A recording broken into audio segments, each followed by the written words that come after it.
find Baldwin crouching over a piece of log. Oh, this is the beetle one. We've read that before. A golden man the size of a castle sits atop a stone throne with such august stature it seems that even he, as inanimate as he was, should rule the land, and perhaps the world should be better for it. This non-speaking entity with such awesome presence would make a fine ruler for a lot of skunks you constantly run into. The bulk of the statue rests upon an enormous disc made of spiraling square stones. Were they coffins, it would take all of 2 bricks to store the Battle Brothers whole. Grimwald tilts his helm up. If that ain't the biggest thing I've ever seen, I don't know what is.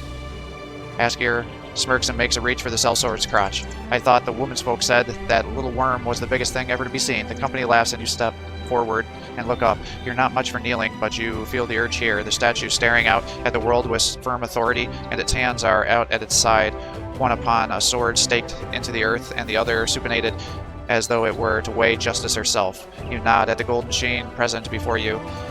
That there is not a single scratch of would-be robber suggests the austere presence still has some ethereal grip on the world, but that doesn't make sense. Any smart man would be nicking a fair share of the statue's shins from a fair share statue's shins alone. A few mercenaries ask if they can stab at collecting the gold for themselves. There's no harm in it. The statue is so huge, perhaps it is scared off the lesser scraped graces by superstition alone. You've no reason to let a good thing go, like nearly endless pile of gold shaped into something pretty to hell with history and artistry. You tell the men to have at it. They leap to the task of tools available, but the second Baldwin the Vulture makes contact, he falls limp and slumps against the statue. Another mercenary goes to help him, brushes the enormous toe, and there collapses atop the sellsword. Just as the company begins to panic, the 2 mercenaries bolt back to their feet and start screaming about amazing sights beyond this world, sights about the future itself. Invigorated by this, the company gladly runs themselves into the statue, the lot banging against the giant toes and falling backwards like mimes, unexpectedly finding a very real wall. It is the most ridiculous thing you've ever seen, but every man springs back to his feet, spilling out fantastic stories. You shrug and walk up to the statue itself, standing before the big toe and its big toenail. The men urge you forward, sighing. You put your hand out and touch the toenail. Nothing happens. You fist the gate between the nail and the golden flesh. You angrily put both hands on the toe, like it owes you money. Nothing. Well then, looks like you have riches to harvest. You draw your sword out and time to strike gold. You swing the sword, but catch a second steel touches gold. The sheen of the world flashes over you as though you'd been struck by the sun itself and drew blood. The sword continues onto the darkness like a star across the sky and cuts a world of its own into reality, as though you'd slash the magician's cloth off his trick, revealing a room with pared corners and beautiful silk curtains. And the sword continues on until it slams against the spear shaft. You look down to see a man in gilded armor and red eyes holding his guard. With a grimace, he slides across the tiled floor into the right and to his right, and lets your momentum fall to the ground. Then he twirls the spear around his back and strikes it forward. You throw your arm wide and close ranks with the killer, catching the spear shaft beneath your armpit, driving forward to stab him just beneath his pauldron, driving the sword into the heart. The man's red eyes drain into a pure white, and he goes limp and slides off the steel. As he clatters to the ground, you quickly look around. Against the far wall stands an enormous bed in the corners of marble, each statue shaped into a woman or man, each of them adorned submissively to what looks like a rising sun. There's an elderly man in a bed who is looking at you, bearded, eyes dim, weathered. Familiarity in his stare. He smiles but quickly fades. He yells, but you don't understand the words. A shadow slid across the room and you wheel around to see a large knight with fire in his eyes bearing down with a 2-hander, parry. You step back and flip the sword crosswise and a crouch at the knees to brace for impact. The killer's 2-hander slams against your sword, and just like that the world snaps away, and still frozen in a parry you can feel the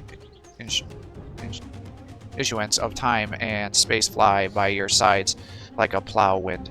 And ungodly amounts of suffering, screaming, living and dying, and in the far distance a speck of light that fast approaches until you arrive in your body and your sword hits the statue and swings back so hard it flies out of your hand and sails through the air until stabbing the earth with an earthen clunk. The men look around each other. You go and fetch your sword. I think you broke it, sir, says Grimwald as he gets handsy with a pinky toe. You tell him and the rest of the men to pack their things. It's time to leave this place. Looking at the statue, you see that it's all rusted bronze now. You think to ask one of the mercenaries if it had been gold earlier, but you already know the answer to that. Instead, you stare at the head of the statue, at the very familiar face. Let's not dwell on this.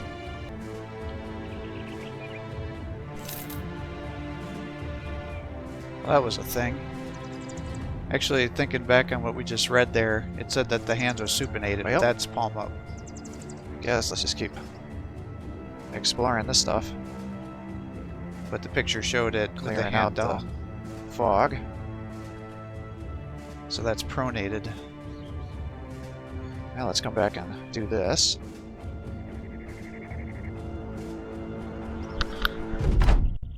I guess that's just minute, nitpicky details.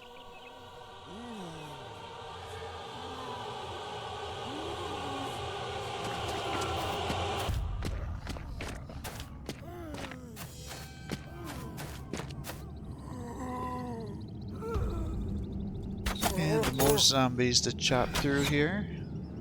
Let's see, we got 24 of them this time. Looks like they're a little heavier armored, which is a little unfortunate because it takes a little more shots with our archers to drop them. Let them come in. Kind of start moving our guys around a little bit so we can get them into lines to let everybody attack.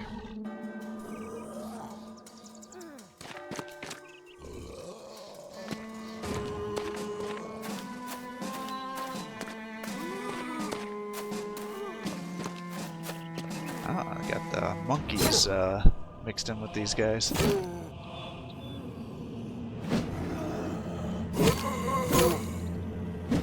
I wonder if they can eat the undead to level up, or if it has to be their own kind that they eat the corpses of. I don't actually know the answer to that. Looks like they got some fallen heroes mixed in here too. I like that there's a little more variation, otherwise it gets to be pretty redundant, fighting the same guys over and over again.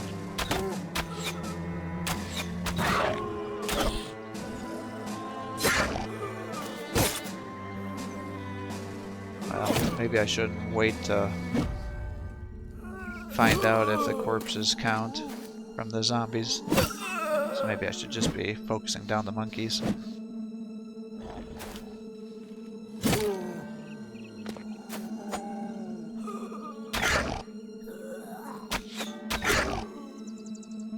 Alright, looks like there's one more left. And the nice thing about those is they don't resurrect either.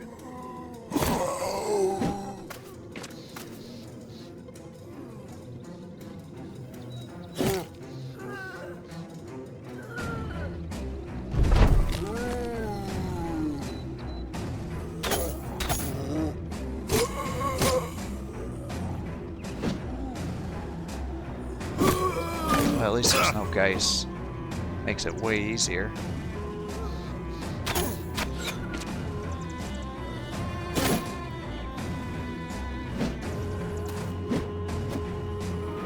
These guys, the zombies, are going before the heroes because they're so heavily armored, so hopefully they'll move in and then that freaking undead hero won't be able to get to me. I guess it's a moot point now. I just created another opening. My front line.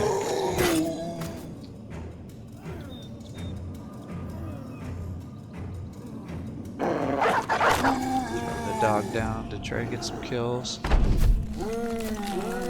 Oh, that worked out in our favor.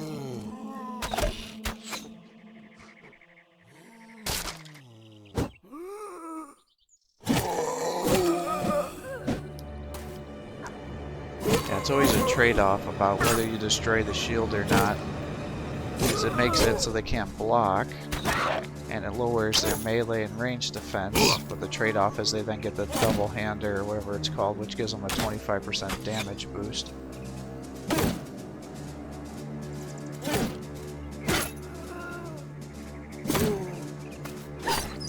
Well, there goes my dog.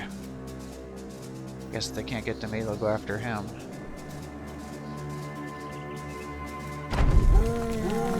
Makes sense.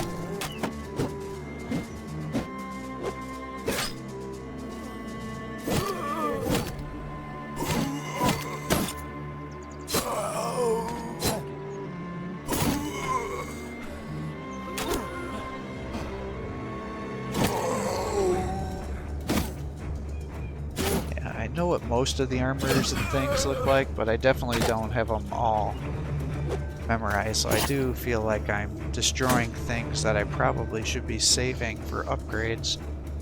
At the same time, I don't want to waste a bunch of time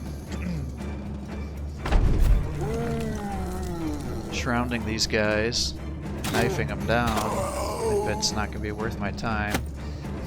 And then these heroes, you know, they usually have, they're super heavy equipment, so I think I'd like to phase those guys out, the ones that are using it as quick as possible.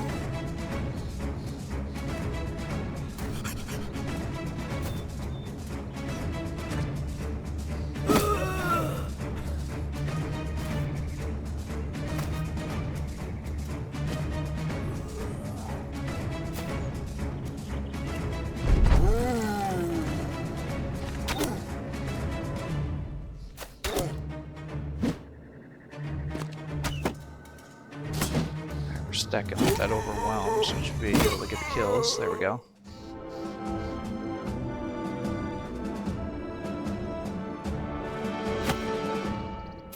Some stuff to sell, but otherwise nothing too impressive.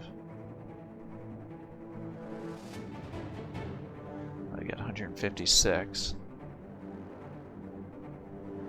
I don't think anybody's ready to level. So I guess with that inventory space, we should keep moving.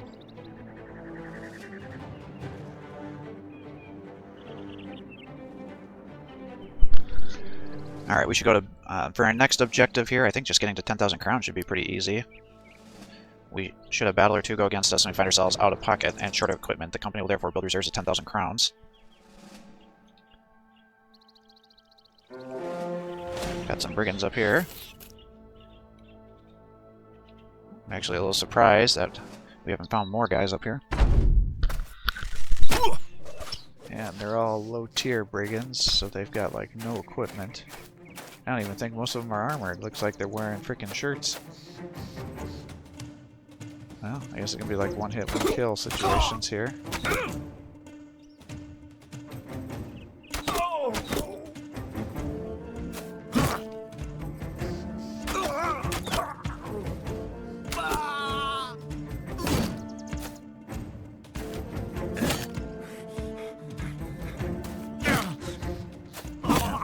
Just chop them down.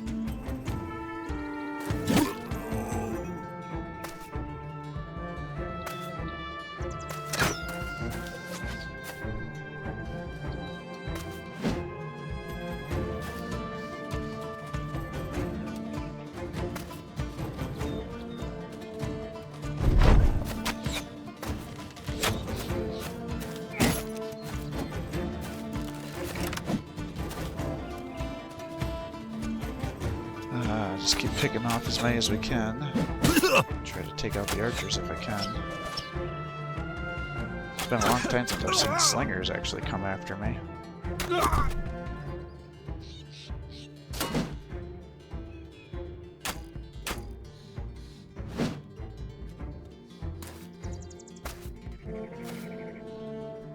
don't know, maybe if I was using those maces more, then I could stun guys, because that uses up their turn.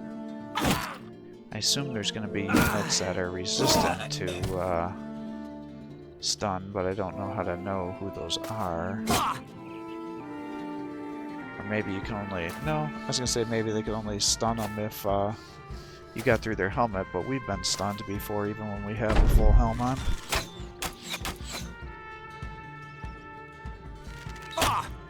I think there's also a dazed debuff too, so when it's a daze versus a stun, I'm not sure about that. Maybe you get dazed if you have a helmet, and it's a stun if you don't. But I'm just making shit up now. I don't know the truth behind that.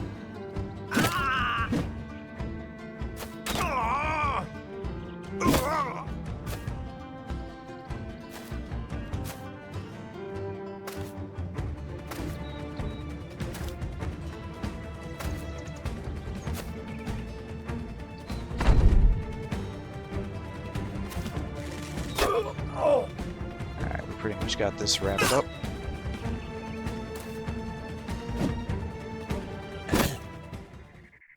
Nothing.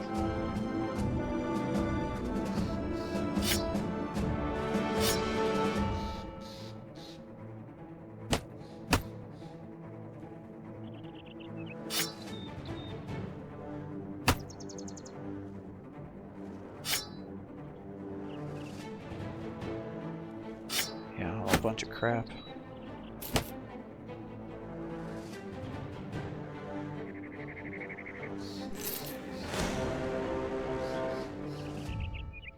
Alright, another fort over here.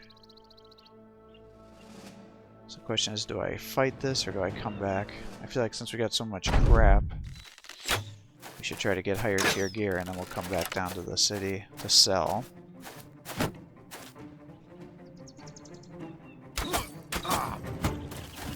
Focus down the unarmored guy here.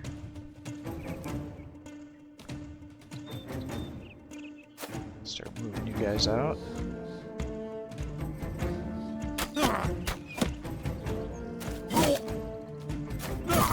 Nice.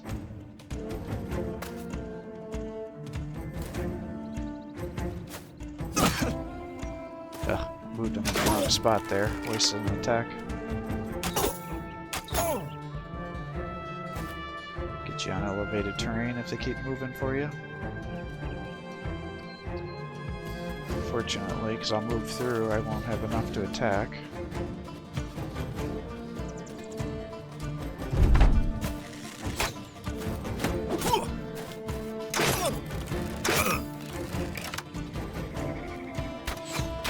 Alright, nice. Took the archer out.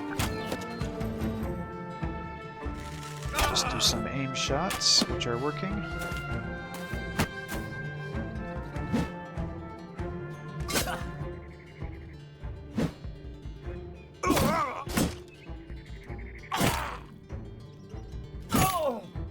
Come on, man. Keep chopping them down.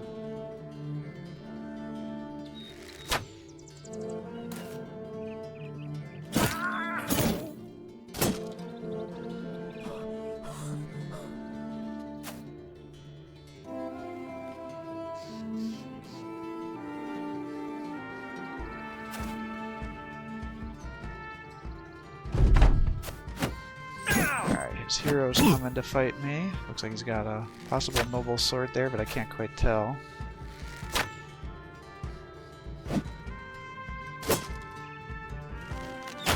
See if we can kill these other guys. And then maybe I'll surround them versus just chop them down, depending on how patient I am. Yeah, that looks like a noble sword. It's got the red hilt.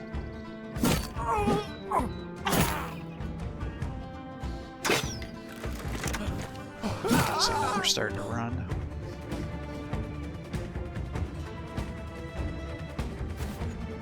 Try to move you guys up, but not holding my breath.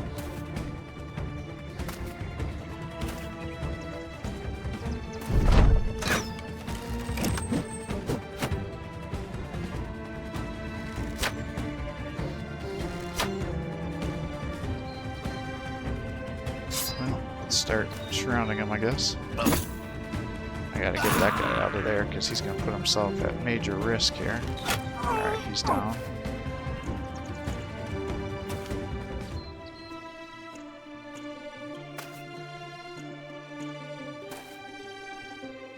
And because he's gonna have our banner.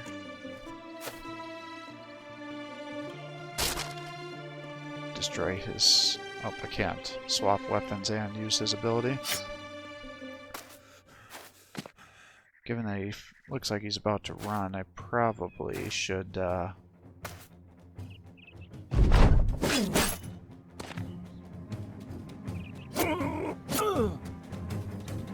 little more restrictive. Yeah, see, those other guys are gone pretty much.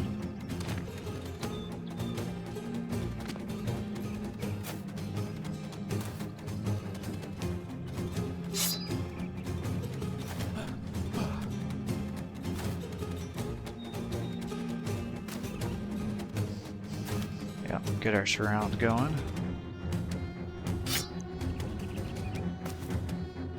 Get our daggers. Yeah, those guys are out of here. Throw the dog down, but I don't think I'm going to make it in time.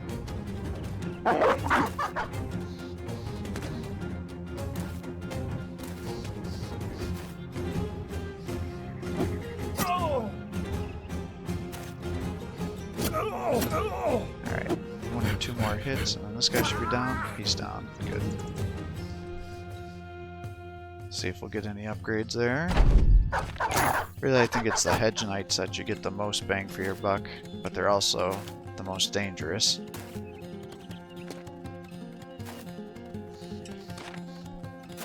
When you're doing the quest for the cities, and you have a brigand leader, it'll double your reward, whereas just coming here, that's not the case. Now, what I assume if you're still killing the brigand leaders and things on the quest, you can still get the famed weapons. I don't think it's, you get the head versus the famed weapon dichotomy. Yeah, so we got the noble sword.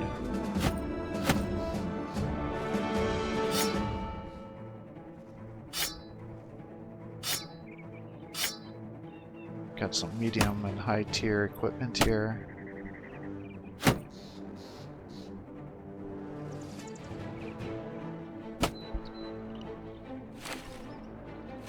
get this junk out of here.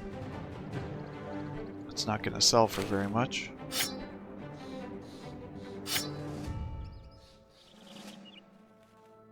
Yeah, there's a lot of this crap.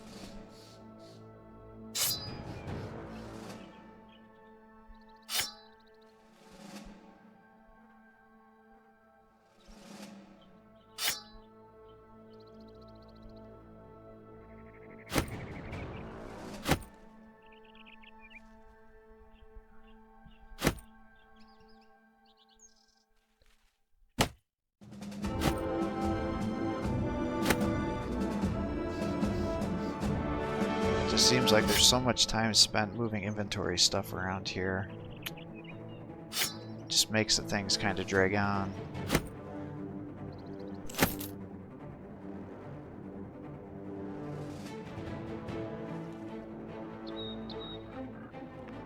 Alright, we'll explore a little bit, but probably really should go back to the base and sell here. See what that was.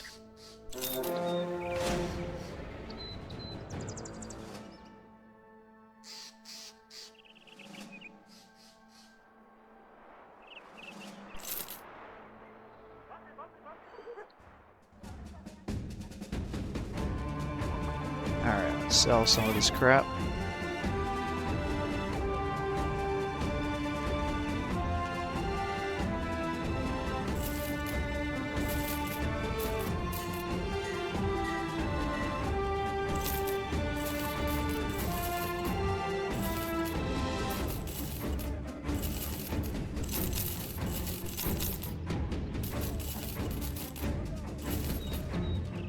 Totally foresee myself accidentally selling some good equipment here, just trying to click through this so quickly.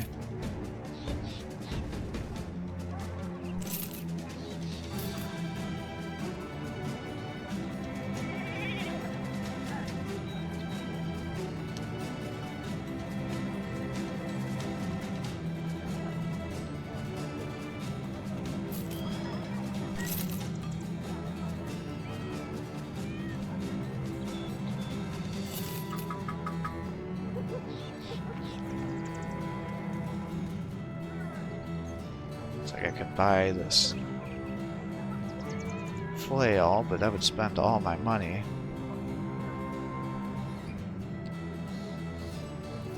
But it could potentially be a good option here.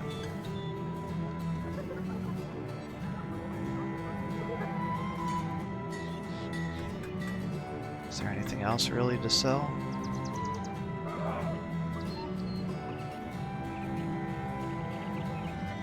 Am I going to really use this undead armor?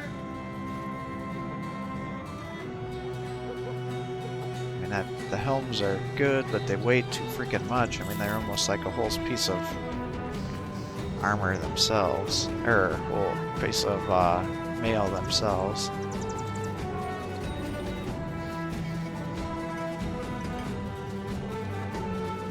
Crypt Cleaver.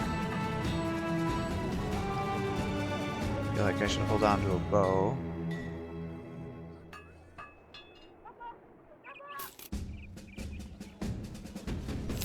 Sell the flail too. Gets us up to 11,000. Ideally I'd have a little bigger buffer. Yeah, let's just sell some of that undead armor too.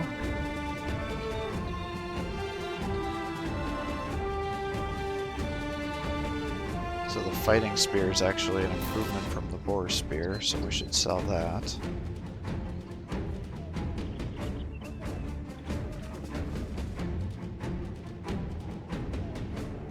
Got 3 noble swords. Now the 3-headed mace is cool because you get like 3 attacks. I actually had one of them on my first playthrough, which I ended up canning because I built my guys out wrong. But the problem it has is each one of those attacks gets reduced for armor. So it's nice and like it's really good at killing Geist.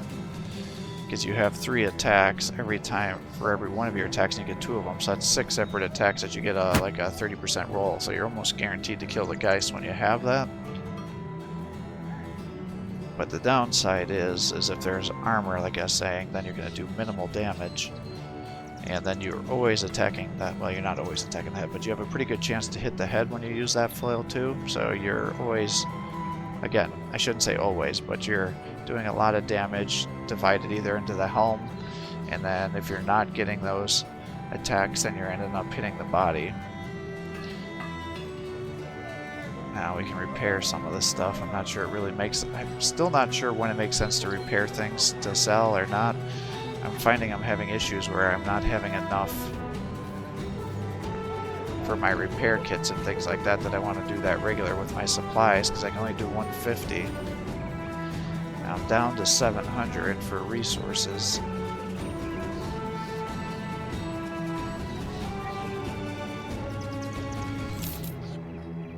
So I feel like that's still too narrow of a margin to make me feel comfortable.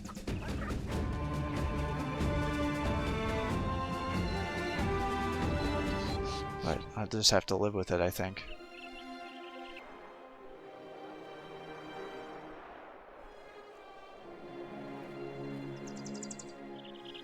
I mean, I could give him the flail mastery. But again, with that kind of damage, I don't know if it makes a lot of sense to do that. Ignores an additional 10% of armor. Thresh gets plus 5% chance to hit. This doesn't even have Thresh, so that must be for like a two-handed one. Yeah, 10% chance to hit the head. And then the skills cost 25% less fatigue. Lash and Hail, ignore bonus for shields. But then you still have to worry about the armor and the headgear. That's Cascade, that's Hail. Yeah, I don't know, we'll come up here.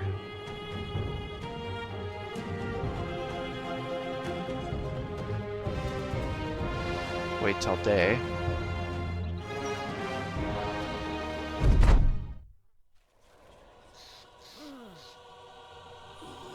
Well, let's see if my suspicion that this thing will work really well against gas is correct or not.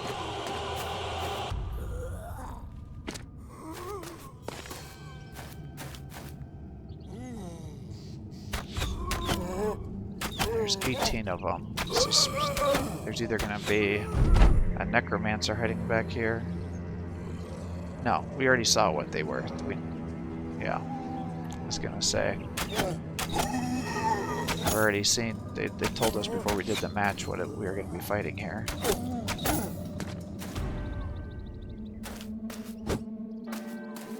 So they're moving up on us.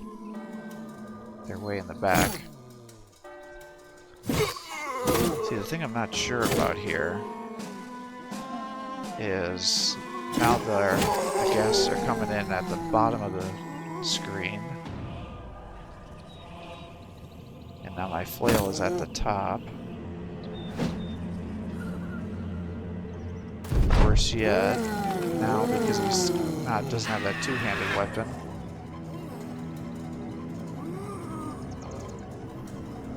Oh, he put the possessed on that guy.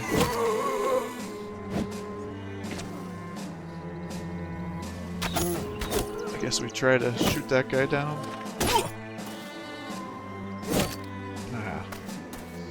Now I can't get him because now I have to be right adjacent to the square. So this is what I'm worried about with these one-handed weapons. Now I've become so accustomed to be able to attack from two spaces.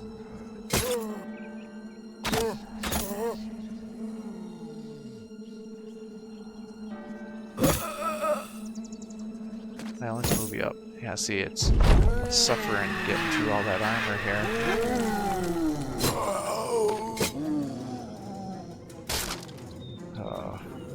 Now he's got 3 attacks and 25% increased damage. Now he's missed them, thankfully.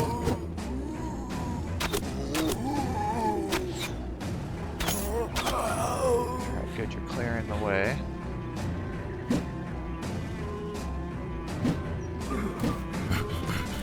guys are all running. Damn it. Wanted to have a proof of concept. I mean, now I'm pretty convinced that's how it works well, because I did it on my other playthrough with the three-handed mace. Now I didn't have a nice upgraded one though.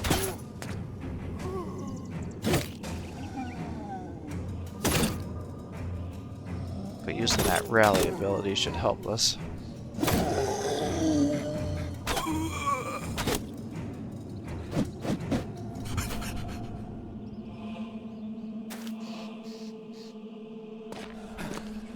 Yeah, our guys are all running away.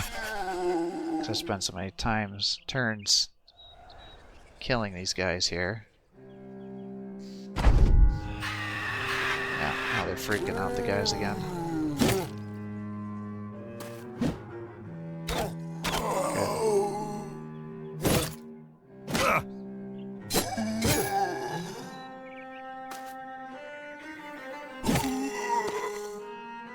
Alright, well, let's just keep advancing.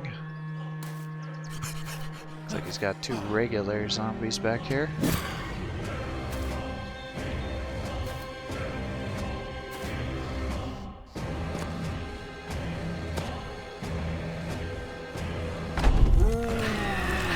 Ah, now I locked him down again.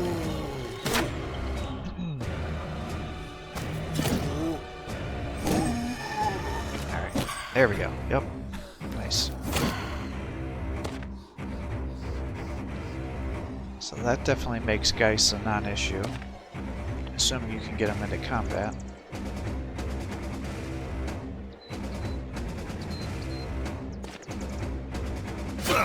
Oh shit, I didn't see that zombie there.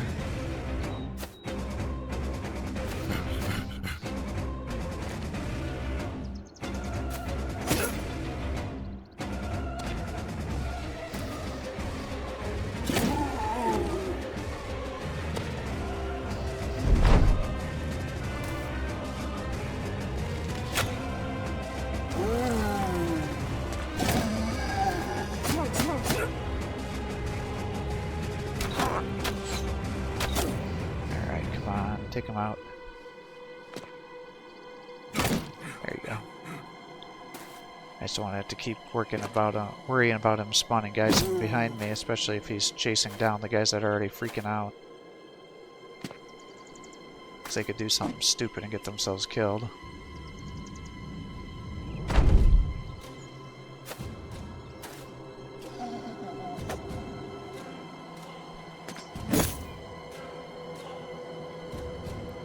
I'm out of arrows. I'm like, why can't I attack?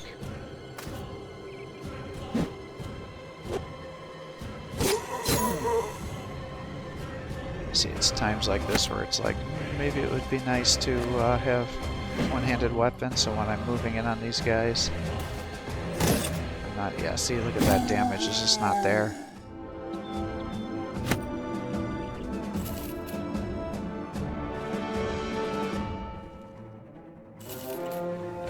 Got another one over here, Necro Savants. Well, I think I'm going to call it quits here for the day. I hope you're enjoying these videos. If you are, please give my channel a like and subscribe. Encourage me to post more content for you. Have a great day.